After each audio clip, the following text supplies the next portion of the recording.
Hello everyone, welcome back to my channel. Today I wanted to compare the original Laura Mercier setting powder compared to the new loose glow setting powder.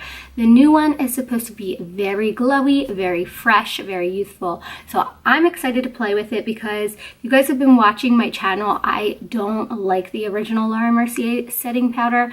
I absolutely hate it, and it sucks because I like a lot of her products. Like, I love her blush, I love her lip glosses. I actually really love her concealer. It's one of the first concealers I fell in love with from Sephora. So seeing so much talk and rage about the original setting powder really was disappointing because it's not cheap. And I went out and I spent my money on it. I think I had to talk my husband into getting it for me because he's like, why is this clear white powder? I'll give you baby powder. It's so much cheaper. So when I got it home, I was so disappointed because it just was so dry, and I have dry skin, so I think if you have oily skin it will work wonderful for you, but I have a dry skin. I've always had it, and it would just set underneath here, and it would make the wrinkles underneath my eye that everyone has stick out even more. It would give me that crepey feeling. And so watching people bake on YouTube with it, I was like, what am I doing something wrong? What is wrong? It just would not work for me. I've had other people do it to my face and apply it different ways, different foundations, different primers, lotioning different. It just never worked out. So I'm excited to try this guy and see what happens. So praying to the translucent gods that this works, because I hate downing brands, but I gotta be honest, at the same time. So here it is. It comes in the exact same packaging. So I just poured a little bit out onto the cap, just like you would with the other one. And I have their brush as well. And I'm really digging this brush because it has a little boop, a little swoop. Here's a close-up of it, but I like how it has that little dip because it kind of can take form of your face, and I'm into it. If you guys watch me, I always use a Sigma brush for my foundation, and it almost has the same type of dip and curve. So I like that it can just really get into the natural creases and crevices of your face, if you know what I mean. Another thing I really like about this brush is that it feels very soft. It feels like real hair almost. It's crazy soft. But anyway, let's get into this. So I'm just gonna put a little bit onto my brush, and then I'm just going to tap off the excess. And I'm just going to go in a little bit by little bit because I'm not sure how this works at all. Ooh, I'm going to sweep it in my cheeks. That's really pretty.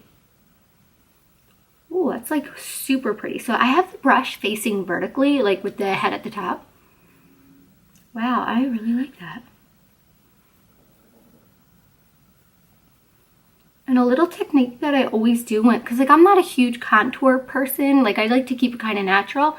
After I start kind of just sweeping it onto my cheek, I like to bring the leftover and just kind of run it down the side of my neck and just kind of feather it out, just so that you don't have that harsh line on your neck and everything just kind of fades. Because there are days where I'm that girl where my neck is one color and my face is another color, but that's usually when I'm rushing. So when I'm not rushing and I take my time and I'm really paying attention, again, I just slightly sweep it this way, and then whatever's left over, I run it down and just kind of feather it out just to give it that really nice, soft, natural appearance, and it kind of helps shape your double chin. If you have one like me, it just kind of works it. So looking at this side, you can see I'm looking pretty glowy, and this side is kind of looking just a little bit more flat. There's a little bit more life over here. So I'm also going to running it up my forehead. Yep, I like it. Okay, so I've decided I like this. I would definitely wear this with just some primer that might have a little highlight to it. Maybe a little bit of tinted moisturizer or a CC cream would be really great. Or honestly, what I would do is I would just wear it with my new favorite, the cooling cream or the cooling water by Milk Makeup, which is just this really cool primer or a lotion. You could just wear it under your makeup, not under makeup, but it makes your skin just look so fresh and hydrated, and it has this little cooling effect, and I really liked it. I feel I just talked about this possibly on my Instagram. I feel I talk about so much over there, so, and I can keep up with you guys more over there too. So if you're not following me, I definitely would if you want to listen to me talk a lot. So I'm gonna put a little bit more on over here. I'm literally doing the same thing. Oh, it's so pretty. This is really, really pretty. And you can see I don't have it on my forehead, and like everything just looks so glowy all of a sudden, and I literally barely put any on my face. And it doesn't look like that sparkly glow, like just a sparkly bronze that just has way too much glitter or whatever shine to it. This just looks so natural and like really, really, really nice. So pretty. Like I feel like I barely have any makeup on, and it just made such a huge difference. I feel like I just look more awake. My face looks like more to life, and it just looks like I have so much more youth to it. I'm excited about it. And then I'm gonna try out this peach, and I'm not trying it out because I already used it and I fell in love with it. I'm a blush girl, you guys know that. And I'm a blush girl and I'm a lip gloss girl. They're like my two favorites, because honestly I don't wear makeup most of the time.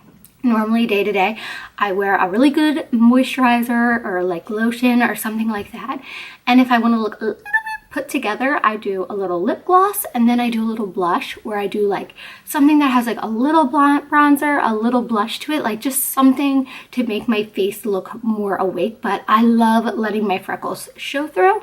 So when I saw this, I instantly fell in love with it. Peach tones work for my skin tone, I guess you would say. But peach, I feel like could honestly go with anyone. I think it would go with dark or light skin tones. Take a little bit, and I just love it. And I feel like, ooh. Okay, so I think this combo looks really, really pretty together. My favorite lips right now, that's just for every day if you're running out. Like today, I did all of this makeup in 15 minutes, not even, probably 10, is Sinful Cinnamon by Buxom. And it's just their lipstick, and it looks so good. It just really looks like your own lip color. And I just pat it on. And it just, again, looks so natural. It looks like your real lip color. It looks like you spent all this time on your makeup and you really didn't. Some 10-year-old was like, you look so pretty today. And I was like, thank you. And in my head, I was like, yes, yes, yes. Because the whole time I'm like, I'm going to be late. Because I just was procrastinating and didn't feel like getting ready at all. And I ended up getting ready in like 10 minutes. So that's pretty much it. So yeah, I much prefer the glow over the original. So if you're on the fence and you're not sure, should I go glow or should I go original for Laura Mercier translucent powder, go glow. Spend your money there, way more worth it. The original I think would be good for if you want to take really great like flawless Instagram pictures, but in real life it just, I think it makes people just look way more aged than they really are. You just don't do it. I just wouldn't spend my money on it if I had to buy one of the two. So I hope you guys like this video. I hope this helps you if you're kind of deciding which way to go. I love you all, and I'll see you soon.